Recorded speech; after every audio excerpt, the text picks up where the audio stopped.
1331쪽입니다. 구약성경 마지막이죠. 말라기서 3장 13절로 4장 6절까지 말씀 한 절씩 읽겠습니다. 여호와가 이르노라 너희가 완악한 말로 나를 대적하고도 이르기를 우리가 무슨 말로 주를 대적하였나이까 하는도다. 이는 너희가 말하기를 하나님을 섬기는 것이 헛되니 만군의 여호와 앞에서 그 명령을 지키며 슬프게 행하는 것이 무엇이 유익하리요. 지금 우리는 교만한 자가 복되다 하며 악을 행하는 자가 번성하며 하나님을 시험하는 자가 화를 면한다 하노라 함이라. 그때 여호와를 경외하는 자들이 피차에 말하매 여호와께서 그것을 분명히 들으시고 여호와를 경외하는 자와 그 이름을 존중히 여기는 자를 위하여 여호와 앞에 있는 기념책에 기록하셨느니라. 만군의 여호와가 이르노니 나는 내가 정한 날에 그들을 나의 특별한 소유로 삼을 것이요 또 사람이 자기를 섬기는 아들을 아낌같이 내가 그들을 아끼리니 그때 너희가 돌아와서 의인과 악인을 분별하고 하나님을 섬기는 자와 섬기지 아니하는 자를 분별하리라. 만군의 여호와가 이르노라 보라 용광노불 같은 날이 이르리니 교만한 자와 악을 행하는 자는 다 지푸라기 같을 것이라. 그 이르는 날에 그들을 살라 그 뿌리와 가지를 남기지 아니할 것이로되 내 이름을 경외하는 너희에게는 공의로운 해가 떠올라서 치료하는 광선을 비추르니 너희가 나가서 외양간에서 나온 송아지 같이 뛰리라. 또 너희가 악인을 밟을 것이니 그들이 내가 정한 날에 너희 발바닥 밑에 재와 같으리라. 만군의 여호와의 말이니라. 너희는 내가 호렙에서 온 이스라엘을 위하여 내 종 모세에게 명령한 법 곧 율례와 법도를 기억하라. 보라 여호와의 크고 두려운 날이 이르기 전에 내가 선지자 엘리야를 너희에게 보내리니 그가 아버지의 마음을 자녀에게로 돌이키게 하고 자녀들의 마음을 그들의 아버지에게로 돌이키게 하리라. 돌이키지 아니하면 두렵건대 내가 와서 저주로 그 땅을 칠까 하노라 하시니라. 아멘. 귀한 새벽 잘 나오셨습니다. 네, 여러분께서 기도해 주시고 많이 사랑 베풀어 주셔서 교육자 수련회 풍성하고 은혜롭게 잘 마치고 왔습니다. 더 힘써서 감당해내는 우리 교육자들이 되도록 하겠습니다.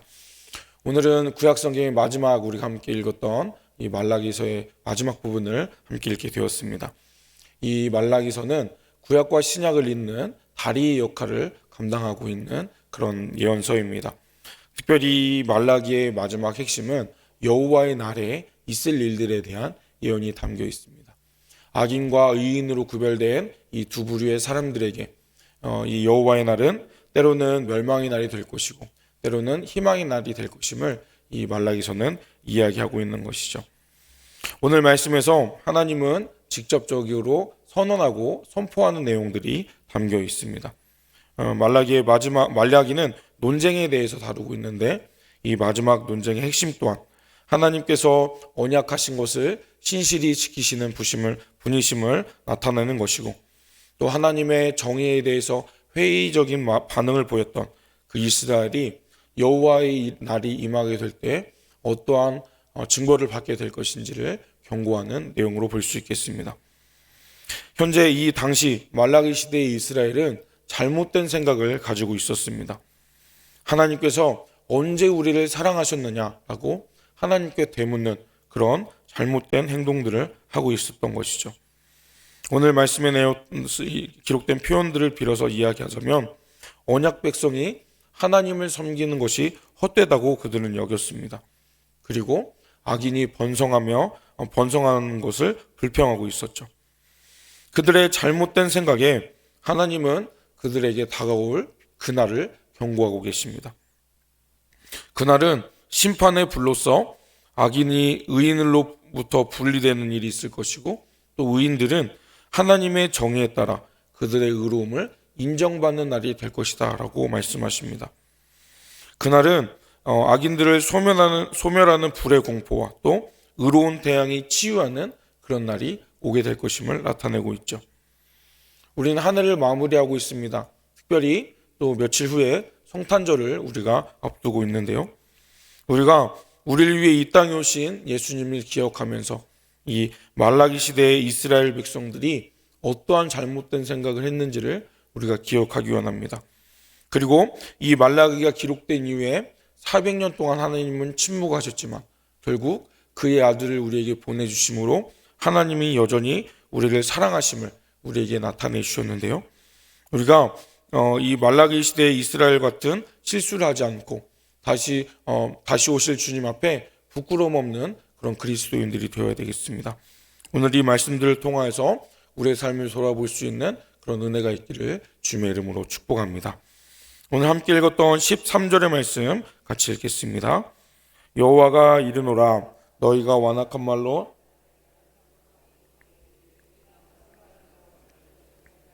하는도다. 아멘. 말라기는 이스라엘과 하나님의 그런 논쟁에 대해서 기록하고 있습니다. 오늘 본문도 동일하게 그런 내용이 기록되어 있는데요. 여호와가 말씀하셨다라는 선언적인 말로 말라기는 이야기합니다. 그리고 하나님은 너희가 완악한 말로 나를 대적하고서 우리가 무슨 말로 당신을 대적하였습니까? 라고 대응하였던 그들의 반응을 문제 삼으십니다. 언약 백성이 우르르 하나님께 물러가서 하나님께서 우리에게 무엇을 주셨습니까? 라고 배은망독한 그런 발언들을 한 것으로 볼 수 있겠죠. 하나님은 14절에 이어서 너희가 말하기를 하나님을 섬기고 그의 명령을 지키는 것이 헛되니 만군의 여호와 앞에서 애통하는 것은 무슨 유익이 있느냐라고 반문했던 것을 또 반복하여 지적하십니다. 하나님은 마치 검사가 그 죄인의 죄악들을 하나하나 열거하는 것처럼 이 이스라엘 백성들의 잘못된 말들을 하나하나 말씀하고 계십니다. 여기에서 이스라엘의 문제점은 하나님을 섬기는 일이 쓸모없는 것과 같다라고 불평하는 것이었고요. 그것이 어떤 유익이 있냐면서 자신들의 이익을 추구하는 점이 그들의 잘못된 모습이었습니다. 이익을 추구하는 신앙이 문제였지만 이 말라기의 이스라엘 백성들의 냉수적인 태도가 가장 큰 문제였습니다. 하나님의 정의가 어디 계시냐 물었던 그들의 잘못된 생각들을 하나님은 알고 계셨고 그것을 지적하고 계십니다. 그래서 지금까지 그들은 15절에서 교만한 자가 복되다라고 했고 악을 행하는 자가 번성하고 하나님을 시험하는 자가 결국 구원받는다라는 잘못된 표현들을 이야기했습니다. 이러한 그들의 말은 자신들이 생각하는 실제 세계를 투영하는 말로 볼 수 있겠죠. 결국 이 말들의 핵심은 악인들의 형통에 하나님은 무관심하셨고 또 공평하지도 않다라는 불평을 가지고 있음을 우리는 기억해야겠습니다. 여기에서 우리는 하나님을 바르게 아는 것이 무엇보다 중요하다라는 사실을 깨닫게 됩니다. 은혜가 떨어지면 감사보다는 불평의 모습들을 발견하게 되고 하나님을 잘못된 모습으로 왜곡하는 관점들이 생길 수 있습니다. 따라서 우리가 하나님을 바르게 알기를 힘써 감당해야 되겠습니다. 이어서 16절의 말씀도 함께 읽겠습니다. 그때 여호와를 경외하는 자들이 비차에 말하며 여호와께서 그것을 분명히 들으시고 여호와를 경외하는 자와 그 이름을 존중히 여기는 자를 위하여 여호와 앞에 있는 기념책에 기록하셨느니라. 아멘. 말라기는 그때 여호와가 여호와를 경외하는 자들이 동료들과 서로 피차 주고받는 말을 주의 깊게 들으신다라고 말씀하십니다. 그래서 하나님은 그들 앞에 있는 기념책에 여호와를 경외하는 자와 그의 이름을 귀하게 여기는 자를 기록하셨다라고 이야기하고 있죠. 말라기는 하나님께서 사람들의 말을 경청하시는 분이심을 기록하면서 우리가 어떤 말을 해야 될지 우리에게 질문하고 있습니다. 우리는 그 무엇보다 우리의 입술을 잘 지켜야 되겠습니다. 우리가 아무리 좋은 상황이라 할지라도 부정적인 말, 안 된다라는 말을 하게 된다면 그 일들이 잘 되지 않을 것입니다. 하지만 반대로 어려운 상황이라 할지라도 긍정적인 말, 또 잘 될 것이라는 말, 하나님께서 도와주시고 함께 하신다라는 믿음으로 그 어려움들을 대한다면 하나님께서 우리를 도우시고 그 어려움들을 이겨낼 힘을 주실 것입니다. 때로 우리는 눈앞에 있는 어려움에 불평하고 우리의 부정적인 것을 바라볼 때가 많이 있습니다. 하지만 기억할 것은 하나님은 우리의 말하는 것을 들으시는 분이시고 또 우리가 동역자들과 함께 피차 격려하는 말로 하나님께 영광 올려드리는 말을 하길 원하시는 분이시라는 사실입니다. 따라서 우리가 안 되는 말보다 하나님을 의지하는 말을 힘써 감당할 수 있어야 되겠습니다. 연말 연초 분주한 가운데 마무리해야 될 일들이 많이 있으실 것입니다. 자칫 부정적인 말도 할 수 있겠지만 오늘 이 말씀을 기억하심으로 하나님께서 내 말을 듣고 기록하시는 분이심을 우리가 잊지 말아야 되겠습니다. 그래서 하나님 편에 서서 하나님께서 기뻐하시는 긍정적인 말을 하실 수 있는 저와 여러분이 되시길 주님의 이름으로 축복합니다. 이제 17절에서 하나님은 내가 정한 날에 여호와를 경외하는 자들을 나의 특별한 소유 곧 보물로 삼으시겠다라고 말씀하십니다. 또 사람이 자기를 섬기는 사람을 아끼듯이 내가 그들을 아끼겠다라고 선언하고 계시죠. 여기에서 등장하는 특별한 소유라는 말은 이 시내산에서 맺은 언약에 따라 이스라엘 민족의 정체성을 표현한 단어로 볼 수 있겠습니다. 그리고 이것은 당시에 언약을 맺을 때 사용하는 용어로 쓰임 받았는데요. 언약을 맺은 자와 그 쌍방 간의 특별한 관계를 나타낼 때 사용되는 표현이기도 합니다. 이 날이 언제 올지 하나님은 밝히지 않으셨지만 하나님은 그때 너희가 돌아와서 의인과 악인을 분별하고 하나님을 섬기는 자와 섬기지 않는 자를 분별하겠다라고 말씀하고 계십니다. 15절에서 하나님을 대항하여 말한 자들은 교만한 자의 복이나 악인의 번성에 대해서 불평하였습니다. 하지만 18절에서 하나님은 악인과 의인을 구별하는 날이 온다라고 그들에 대해서 반박하시면서 하나님의 정의가 여전히 유효함을 선언하고 계십니다. 말라기 당시에는 그렇게 잘못된 생각하는 자들이 있었지만 하나님은 이 말라기서를 통하여서 의인과 악인 사이에 존재하는 분명한 차이점에 대해서 제시하고 계심을 우리는 기억해야겠습니다. 이어서 4장 1절의 말씀도 함께 읽겠습니다. 만군의 여호와가 이르노라 보라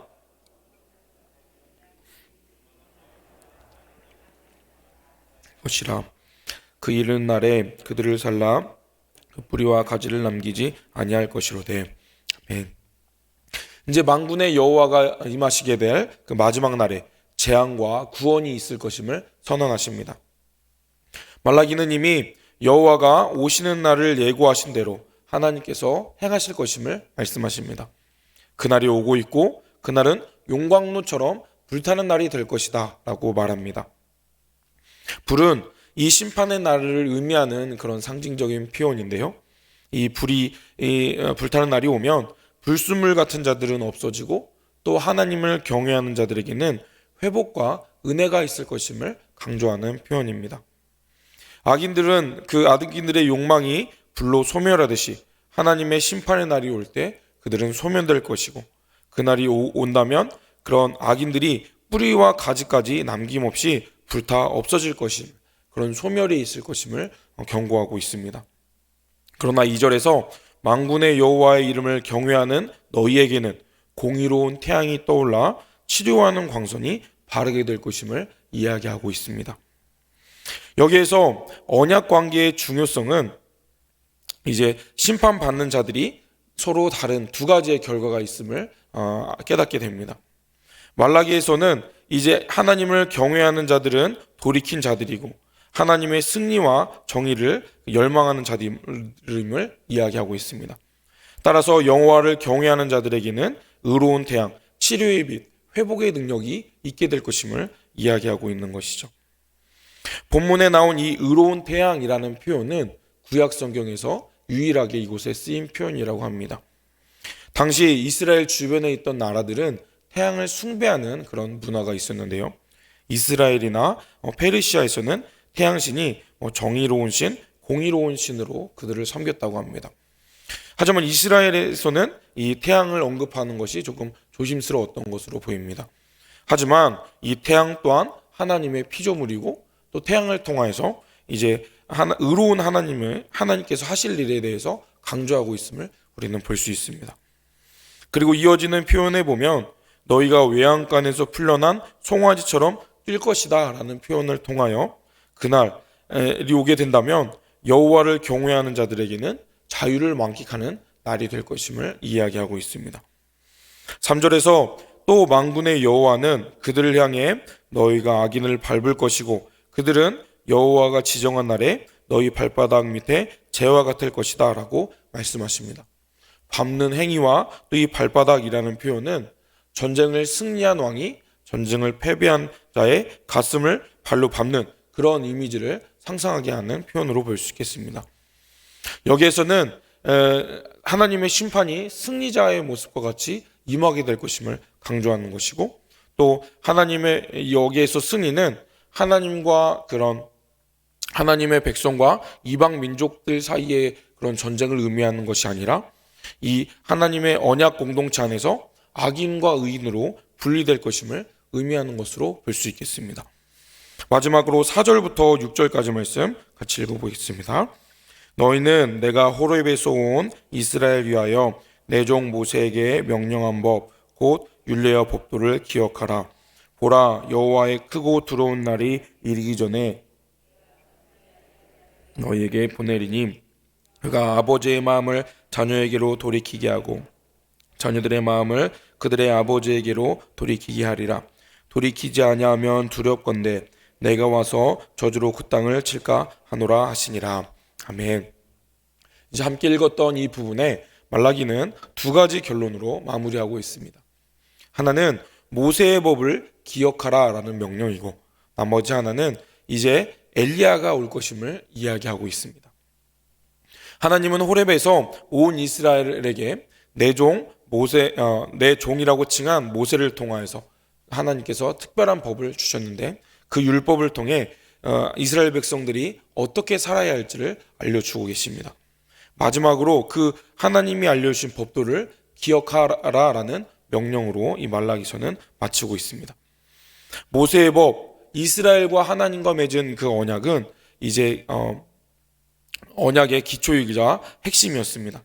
그래서 이것을 기억하라라고 강조하고 있는 이유는 이것은 과거의 사건과 현재를 이어주는 하나님께서 이스라엘에게 그의 백성들에게 어떻게 살아야 할지를 알려주시는 중요한 말씀이기 때문입니다. 따라서 그 하나님의 말씀을 기억해야 됨을 말라기는 강조하고 있는 것이죠. 그리고 이어서 여호와의 날이 이르기 전에 예언자 엘리야를 보낼 것임을 이야기하고 있습니다. 여기에서 말하는 엘리야는 누구일까요? 원래 엘리야라는 사람은 조금 독특한 특징을 가지고 있습니다. 그는 어떤 경로로 태어났는지 모를 그런 왕정시대에 태어난 자였고요. 그 무엇보다 그는 죽음을 보지 않고 하나님께로 올림받은 자였습니다. 우리는 이 엘리야가 신약시대에 예수님의 오실 길을 준비한 그런 세례 요한임을 우린 잘 알고 있습니다. 그런데 이 엘리야가 승천한 그 장소에서 세례 요한이 사역한 그 광야임을 성경은 그렇게 또 장수적인 배경 또한 이어진다라는 것을 우리는 기억해야 되겠습니다. 이제 엘리야는 크고 두려운 여호와의 날이 오기 전에 예언자로서 그가 할 일이 있을 것임을 이야기하고 있고, 그의 옴을 통하여서 아버지의 마음을 자녀에게로 또 자녀들의 마음을 그의 아버지께로 돌이키는 그런 부모와 자식이 하나 되어 하나님께 돌아오는 일이 있을 것임을 이야기하고 있습니다. 다른 예언서가 이야기하고 있듯이 이 마지막 예언서인 말라기도 심판하시나 구원하시는 그 하나님에 대해 기록하고 있습니다. 그리고 특별히 회개하지 않으면 멸망당할 것임을 강조하고 있는데요. 말라기 히브리서 원문의 마지막 단어가 헤렘, 완전한 파괴를 뜻하는 경고의 단어로 마무리된다고 합니다. 이것은 하나님께로 돌이키지 않는 자들에게 완전한 파괴가 있을 것임을 강조하는 것으로 우리는 깨달을 수 있겠습니다. 이 마지막 말라기서가 기록된 이후에 하나님은 400년 동안 어떠한 선지자도 보내지 않고 침묵하셨습니다. 하지만 하나님은 그 침묵한 때에도 하나님의 일을 그의 아들을 보내기 전에 먼저 준비해야 할 것들을 준비하신 하나님이셨습니다. 성경을 헬라어로 통일 번역하게 하시고 또 표준어를 통일하게 하시고 회당을 통해 구약 성경의 말씀들을 그의 백성들에게 미리 깨닫게 하셨습니다. 길과 행정을 통일하는 일도 하고 복음을 빠르고 쉽게 전파할 수 있도록 준비해 주셨죠. 결국 하나님의 사랑을 모르며 어찌 하나님께서 우리를 사랑하셨습니까? 라고 그들은 하나님께 배은망덕한 일을 하였지만 하나님의 사랑은 변함없었고 동일하게 그들을 포기하지 않고 그들에게 하나님의 사랑을 베풀어 주신 분이심을 우리가 잊지 말아야 되겠습니다. 오늘 이 말씀을 통해 때로 미련한 자들은 하나님을 섬기는 것이 헛되다라고 하나님을 대적할 수 있겠습니다. 하나님의 사랑을 깨닫지 못한 자들은 하나님을 섬기는 것이 무의미한 것이다라고 하나님을 대적할 수도 있겠습니다. 하지만 기억해야 할 것은 하나님의 사랑은 변함없고 우리가 그렇든 그렇지 않든 간에 여전히 하나님은 우리를 사랑하시고 우리의 길을 인도하시는 분이시라는 사실입니다. 오늘 하루 우리에게 허락하신 하루를 감사하며 하나님께 감사의 고백을 올려드리는 복된 하루가 되기를 축복합니다. 그리고 또 한 가지 우리가 잊지 말아야 될 것은 우리에게는 마지막이 있을 것이라는 사실입니다. 이 말라기 당시에서는 처음 오신 예수님을 기다리고 있겠지만 우리는 다시 오실 예수님을 기다리는 자들입니다. 우리가 주님이 다시 오시게 될 때 부끄러움 없는 자들이 되어야 되겠습니다. 그리고 주님 앞에 우리가 외양간을 나온 송아지처럼 기뻐 뜀뛸 때가 있음을 기억합시다. 그래서 이 세상에 아무리 우리를 신앙생활하는 것이 미련하다 할지라도 우리는 영원한 것을 그날을 기억하는 자이기에 다시 오실 주님 앞에 부끄러움 없는 믿음을 가지십시다. 그렇게 하루하루 하나님께서 기뻐하시는 복된 삶을 살아가시는 저와 여러분이 되시길 주님의 이름으로 축복합니다. 사랑의 주님, 오늘 이 말라기서의 말씀을 통하여서 우리가 마지막 때에 어떤 모습을 가져야 할지를 함께 생각해 보게 하신 감사합니다. 우리가 입술을 잘 지킴으로 하나님께 영광 올려드리는 삶을 살아가기 원합니다. 세상 사람들은 우리의 믿음을 손가락질한다 할지라도 우리가 다시 오실 주님을 기대하며 기다리며 하나님 앞에 의로운 자의 삶을 살아갈 수 있도록 주님 함께하여 주옵소서. 그래야 주님 앞에 부끄러움 없는 하루하루의 삶을 채워가며 하나님께 영광 올려드리는 복된 삶이 될 수 있도록 우리의 삶을 인도하시고 주님 역사하여 주옵소서. 우리의 모든 것 대신 예수님 이름으로 기도 올려드립니다. 아멘. 저 또 말씀 생각하시면서 함께 기도하기 원합니다. 우리가 하나님 앞에 부끄럼 없는 그런 마지막 때를 기다리는 삶을 살게 해달라고 기도합시다. 특별히 오늘 있을 성탄 파티 행사를 위해 기도합시다.